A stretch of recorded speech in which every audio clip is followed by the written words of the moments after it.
তো হাই বন্ধুরা, কেমন আছো তোমরা? আশা করছি সবাই ভালো আছো, সুস্থ আছো। তো আমিও ভালোই আছি। চলে এলাম নতুন একটি দিনে নতুন একটি ভিডিও শেয়ার করতে। তো আজকের ভিডিওর বিষয়বস্তু হচ্ছে আইওআই। এই নামটি তোমরা কতজন পরিচিত এই নামটির সঙ্গে ঠিক জানি না, হয়তো অনেকেই পরিচিত, আবার অনেকেই হয়তো পরিচিত নয়। তো তোমরা যারা আমার এই ভিডিওটি দেখছো তাদের কাছে অনুরোধ রইল, ভিডিওটি সম্পূর্ণ দেখো, শুরু থেকে শেষ অবধি। কেটে কেটে দেখো না, তাহলে জিনিসটা ঠিক বুঝতে পারবে না। তাই ভিডিওটি শুরু করার আগে আবারও বলছি, ভিডিওটি সম্পূর্ণ দেখো। আর তোমরা যদি আমার চ্যানেলে নতুন হয়ে থাকো তো প্লিজ চ্যানেলটি সাবস্ক্রাইব করে দিয়ে পাশে থেকো। আশা করছি তোমাদের ভিডিওটি অনেক কাজে লাগবে এবং ভালো হবে, ভালো লাগবে, সরি। তো চলো, খুব বেশি কথা না বলে শুরু করছি আজকের ভিডিও, যেটা তোমরা থাম্বনেইলে দেখেছো নিশ্চয়ই। আইওআই সম্বন্ধে তোমাদের সঙ্গে কথা বলতে এসেছি। তো যারা দীর্ঘদিন ধরে মা হওয়ার চেষ্টা করছো কিন্তু কোনোভাবে হতে পারছো না, তারা অনেকে হয়তো শুনেছো ডাক্তারবাবুরা তাদেরকে এই জিনিসটা সাজেস্ট করেছে আইওআই করার জন্য, আর অনেকে হয়তো জিনিসটা জানোই না। তো যারা জানো তো জানো, যারা জানো না তারাও জানবে এই ভিডিওটা যারা দেখছো। তো কখন তোমাদেরকে আইওআই করতে বলে ডাক্তাররা, আর আইওআই করতে কত টাকা খরচা হয়, আর আইওআই করলে শরীরে কি ক্ষতি হয় বা কি লাভ হয়, বা কীরকমভাবে শরীর তোমার জার্নিটা যাবে, আর কি করলে আইওআই এর পজিটিভ দিকটা বাড়বে, সেই বিষয়ে তোমাদের সঙ্গে আজকে আমি কথা বলছি। আমি আইওআই করেছি, সেজন্য আমি আমার এক্সপিরিয়েন্স থেকে তোমাদের সঙ্গে জিনিসটা শেয়ার করতে আসলাম। আমি যখন প্রেগনেন্সি ট্রিটমেন্ট করাচ্ছিলাম তখন আমি ভাবতাম যে হয়তো এই প্রবলেমটা শুধু আমারই। যখন ট্রিটমেন্ট করাতে গেলাম আমি দেখলাম আমার মতন এরকম প্রচুর ভুরি লোক বসে আছে ডাক্তারের এখানে, সেই সেম প্রবলেম নিয়ে অনেক দিন থেকে চেষ্টা করার পরেও তারা কোনোভাবে কনসিভ করতে পারছে না। তো মেডিকেল সায়েন্সে এখন ভালো উন্নতি করেছে, আমরা সবাই জানি। নতুন নতুন ট্রিটমেন্ট এসছে, তার মধ্যে একটা হচ্ছে আইওআই, যেটা একটু কম পেনফুলের, কম খরচার একটা ভালো চিকিৎসা বলতে পারো। অনেকেই এতে সুফল পাচ্ছে, তাই বলে যে সবাই পাচ্ছে সেটাও না, আর সবাই পাচ্ছে না সেটাও কিন্তু না। আমি নিজে করিয়েছি 3 বার, আমি পাইনি, কিন্তু তার মানে যে কারো হয়নি সেটা না। আমার সঙ্গে অনেকেই ছিল যারা করেছে, তাদের হয়েছে, আমার হয়নি। কিছুটা ভাগ্যের ব্যাপারও থাকে, সেটা আমরা সবাই জানি, কিন্তু তাই বলে আমরা ট্রাই করব না সেটা তো না। আমরা ট্রাই করতেই পারি, বা করা উচিত, সবারই ক্ষেত্রেই উচিত। যার সামর্থ্য নেই তার সেটার কথা বলছি না, যে কিছুই পারবে না সে জোর করে ডাক্তার দেখাতে গেলে তো এখন প্রচুর পয়সা লাগে, এটা সবাই জানি। কিন্তু যার মোটামুটি তোমাদের করার ক্ষমতা আছে, খুব বেশি পয়সা আইওআই কিন্তু লাগে না। তো বলি কত টাকা লাগে। আমি যখন করেছিলাম মোটামুটি 3 থেকে 4 বছর আগে কথা বলছি, তখন প্রত্যেকবার আইওআই খরচা তোমার ধরো 5,000 থেকে 5-6 হাজার থেকে শুরু করে 8-10 হাজার টাকার মতন লাগে আর কি একবারে। ওটা ডাক্তারবাবুরা প্রথমত 1-2-3 বারই করিয়ে থাকে। তারপরে তোমাদের যাদের তো হয়ে যাচ্ছে তো হয়েই যাচ্ছে, আর যাদের হচ্ছে না তাদেরকে অন্যরকম সাজেস্ট করছে। তো এটা 8-10 হাজার টাকার খরচার মধ্যে এই জিনিসটা হয়ে যায়। 2 থেকে 3 দিন সময় লাগে, কারো 2 দিন করে। ফার্স্ট টাইমে যেখানে একবার করা হয় তখন 1 দিন করে বা 2 দিন করে, সেটা ডাক্তারবাবু সিস্টেম তোমাদেরকে বুঝিয়ে দেয়। তোমার পিরিয়ডের টাইম 2 দিন টাইমের থেকে তোমাকে ইঞ্জেকশন নিতে হয়, কিছু মেডিসিন খেতে হয়। তারপর যখন তোমার ওভুলেশন শুরু হচ্ছে কিনা ডাক্তারবাবু তোমাকে একদিন বাদে ক্লিনিকে ডাকবেন, তোমাকে স্ক্যান করানো হবে। খুব বেশি ভয় বা পেনফুলের ব্যাপার নয় এটা। যারা শুনেছো নামটা করবে বা চিন্তা করছো করবে কি করবে না, তাদের জন্য বলছি খুব বেশি কিছু হয় না। কয়েকটা শুধু ইঞ্জেকশন দেওয়া হয়, যেটা তোমার নাভিতে দিতে হয়, নাভির থেকে একটু উপরে 2-3 আঙুল ছেড়ে দিয়ে। সেটা তুমি নিজেও ইঞ্জেকশনটা দিতে পারো, বা তোমরা ক্লিনিকে গিয়েও দিতে পারো, বা যে খুব এক্সপার্ট আছে তাকে দিয়েও দিতে পারো। খুব বেশি ব্যথা লাগে না। আর যেমন আমার লাগে না, আমি বলছি সবার তো সমান হয় না, কারো সহ্য ক্ষমতা সমান হয় না, কিন্তু আমার ক্ষেত্রে মনে হয়েছে খুব বেশি একটা পেন হয় না। কয়েকটা ইঞ্জেকশন দিবে তোমাকে, কয়েকটা মেডিসিন দিবে, আর তোমাকে ওনারা বলে দিবে ক্লিনিকে থাকবে 1 দিন বা 2 দিন পর। সেখানে তোমাকে স্ক্যান করা হবে, তোমার ওভুলেশন হয়েছে কিনা ওনারা দেখবে। যেদিন তোমার ওভুলেশন হয়ে থাকবে সেদিন তোমাকে ডেট দিবে, বলবে তোমাকে ক্লিনিকে আসতে। আইওআই সিস্টেমটা হচ্ছে এমন।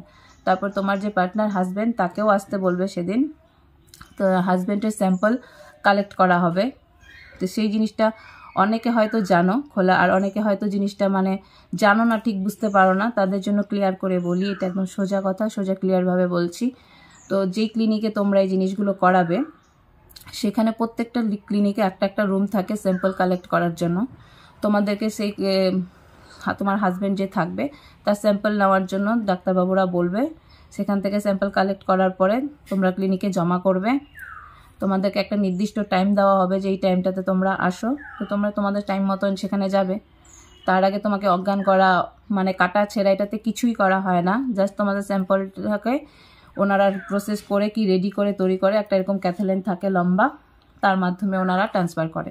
আর তোমাকে একটা বেডে নিয়ে যাবে, নিয়ে যাই জাস্ট তোমাকে শুইয়ে দিবে। শুয়ে দেওয়ার পরে ডাক্তারবাবুর যে কাজ থাকে, যেটা তোমার ভাজাইনার যে আছে ভেতরে সেখানে পুশ করে দেওয়া হয় ওই ক্যাথেলাইনটা দিয়ে। তখন যখন ওই ক্যাথেলাইনটা যেরকম চিকন লম্বা একটা প্লাস্টিকের মতন থাকে, সেটা যখন তোমার ভাজাইনাতে একটু পুশ করে তখন হালকা একটু মানে ঝিনঝিনি ভাব ধরো বলো, যেটা বলো হালকা পেন বলো, সেই জিনিসটা হয়, এছাড়া কিছুই হয় না। তো এটাতে কোনো মানে কিছু করতে হয় না, এটুকু করে দেয়। এটা 5 মিনিটের কাজ। ডাক্তারবাবু এটা করে দেওয়ার পরে শুধু তোমাকে 10 থেকে 15 মিনিট একটু মানে সোজাভাবে ওদের বেডের পজিশনটাই থাকে এমন, মাথার দিকটা থাকে একটু ঢালু, মানে পায়ের দিকটা থাকে একটু উঁচু, ওরকম বেডে তোমাকে কিছুক্ষণ শুধু শুয়ে থাকতে বলবে। বাস তোমার কাজ শেষ, তুমি বাড়ি চলে যাবে। তারপর তোমাকে যেদিন তোমাকে টেস্ট করতে বলবে সেদিন তুমি টেস্ট করবে, তখন পজিটিভ হলে তো খুব ভালো, আর না পজিটিভ হলে আবার ডাক্তারের সঙ্গে কনসাল্ট করতে হবে তোমাকে। এই হচ্ছে IUI এর ব্যাপার। একবারে হয়তো টাকা দিতে হয় না কোনো কোনো ক্লিনিকে, বা কোনো কোনো প্রত্যেকটা ক্লিনিকের সিস্টেম আলাদা থাকে, কোনো কোনো প্যাকেজ থাকে, বা 3বারে একইবারে প্যাকেজ করে নেয় যে এরকম টাকা দিতে হয়, এরকম এরকম ভাগ ভাগ করে বিভিন্ন রকমের সিস্টেম আছে বিভিন্ন ক্লিনিকে। তো এই হলো IUI এর প্রসেস। আর যখন আমরা মেডিসিন নিয়ে বলো, নর্মালি ট্রাই করে বলো, বিভিন্ন টেস্ট করার পরে সব কিছু ঠিক থাকার পরে, না ঠিক বা না থাকার পরেও সত্ত্বেও যখন আমরা প্রেগনেন্সি কনসিভ করতে পারি না, আমরা ডাক্তারবাবুর কাছে যাই, তখন ডাক্তারবাবুরা আমাদের সমস্ত কিছু রিসার্চ করে, এই না যে ক্লিনিকে গেলেই আমাকে ফার্স্ট দিনই আমাকে IUI করে দেবে, সেটা না। সমস্ত জিনিস রিসার্চ করার পরে ওনারা আপনাদেরকে সাজেস্ট করবে যে এই জিনিসটা আপনার জন্য করা ভালো কি ভালো না। এখন হবে কি হবে না সেই থটটা সবসময় মাথায় না রেখে পজিটিভ একটা চিন্তা করে সামনে যাওয়াটা বেশি ভালো। এই হচ্ছে IUI এর সিস্টেমটা তোমাদেরকে বললাম, খরচাটাও তোমাদেরকে বললাম, ডাক্তারবাবু কখন করাতে বলে সেটাও তোমাদের বললাম।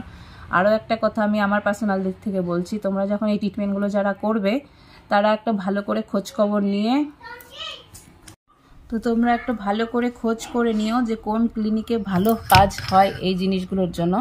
প্রত্যেকটা ক্লিনিকে হয়, সব ক্লিনিকই ভালো সেটার কথা বলবো না, তাও ওদের ল্যাবের যে কোয়ালিটিটা আছে, হাইজিনের ব্যাপারটা আছে, সিস্টেমগুলো কেমন আছে, বা মানে ওনাদের বাকি ট্রিটমেন্ট পেশেন্টদের কাছ থেকে কিছু জেনে, বা কতটুকু পার্সেন্টেজ ওনাদের ভালো হওয়ার জন্য, সেই সমস্ত দিকগুলো ভালো করে খোঁজ নিয়ে কোন ক্লিনিকে ভালো হয়, কোন ডাক্তার বেস্ট, কারণ সেটা ভালো করে খোঁজটা নিয়ে তারপরে তোমরা এই জিনিসটা সেই ক্লিনিকে করাতে যাও। সব ক্লিনিকই ভালো হয়, কিন্তু তাও একটু ভালো দেখে গেলে, কারণ 1% চান্স যেখানে বেশি থাকবে সেটার দিকেই তো আমরা এগোবো, তাই কি না?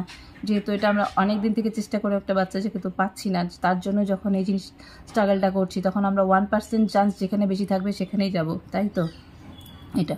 আর তোমাদের IUI জিনিসটা পজিটিভ মানে যারা করিয়েছো বা যারা করাবে ভাবছো তাদেরকে বলছি, জিনিসটা মানে পজিটিভ রেজাল্টটা পেতে আরেকটু সাহায্য করবে, 1-2-3% যাই বলো, যেটা তোমাদের বেটার হবে। করিয়ে আসার পরে তোমরা কি করবে, সবসময় চিন্তা ভাববে আর কি, হাইজিন মেনটেন করার জন্য চেষ্টা করবে। বাড়িতে যে থাকবে বা যারা বাড়ির থেকে দূর যেই ক্লিনিকে গিয়ে করো, যেখানে ভাড়া থাকো বা কোনো রিলেটিভের বাড়িতে থাকো, যেটাই থাকো না কেন, তাদেরকে বলছি মানে একটু হাইজিন মেনটেন করার চেষ্টা করবে। খাবার ক্ষেত্রে হোক, বাথরুম হোক, মানে নিজেকে ক্লিন থাকার হোক, মানে ওই হাইজিনের জিনিসটা বেশি মানে প্রেফার করবে আর কি। আর বাইরের খাবার একদম অ্যাভয়েড করবে, তেল খাবার বলো, মানে জাম খাবার বলো, যে সমস্ত জিনিসগুলো বলো, ঘরের তৈরি সুন্দর সুস্বাদু খাবার মানে প্রোটিন খাবারগুলো খাওয়ার চেষ্টা করবে। তারপরে বাইরে জার্নি একটু কম করবে, মানে গ্যাদারিং যে জায়গাগুলোতে থাকে, শোরসারা বা হেন তেন যে জিনিসটাতে তোমার নেগেটিভ চিন্তা আসতে পারে, মানে স্ট্রেস হতে পারে, এইসব জায়গাতে একটু কম যাবে, বাড়িতেই থাকবে। তার মানে এই নয় শুয়ে বিছানায় বেড রেস্ট থাকবে তা না, তুমি ঘরে যা কাজ করো সমস্ত নর্মাল কাজ করবে, কিন্তু একটু ভারী কাজগুলো, ঝুঁকি মানে বেশি একটু চাপ পড়ে ওরকম কাজগুলো করবে না। এমনিতে নর্মালি কাপড় কাচা বলো, স্নান করা বলো, রান্না করা বলো, ঘর ঝাড়া মোছা বলো, সবই করতে পারবে। আস্তে ধীরে সুস্থ ধীরে একটা ফ্রেশ মাইন্ড নিয়ে থাকবে। আর মনের মধ্যে এই চিন্তাটা কখনো রাখবে না যে আমার হবে কি হবে না, এখন কি হবে, আমার এটা করা হয়েছে, আমি অসুস্থ, ওরকম কোনো কিছু না। ফ্রি মনে সবভাবে থাকবে, সমস্ত কাজ করবে, সমস্ত কিছুই খাবে, কিন্তু যে বললাম একটু হাইজিনভাবে থাকবে আর বাইরের জিনিসগুলো অ্যাভয়েড করবে। পজিটিভ মাইন্ডে থাকবে, গান শুনবে, খেলো, হাসি ধুই সব কিছু করবে, দেখবে তোমার রেজাল্ট পজিটিভ হতে অনেকটা হেল্প করবে।